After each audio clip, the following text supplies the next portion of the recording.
है साथीहरू, आज यहाँ चाहिँ हब खोल्दैछु, हब बनाउँदैछु यहाँ। हेर्नु होला यो हबको कस्तो भएर यो मन्चमा प्रायः चाहिँ यस्तो समस्या आउँछ।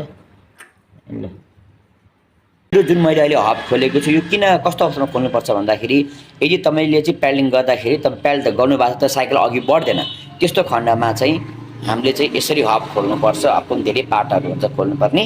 र यो समस्या किन आउँछ भन्दाखेरि यदि तपाईँको हबलाई लामो समयसम्म सर्भिस गर्नुभएको छैन या तपाईँले धेरै पानीमा, हिलोमा, माटोमा कुदाउनु भएको बेला पनि यस्तो समस्या हुन सक्छ। त्यसैले होसियार आफ्नो साइकललाई माया गर्नुहोला।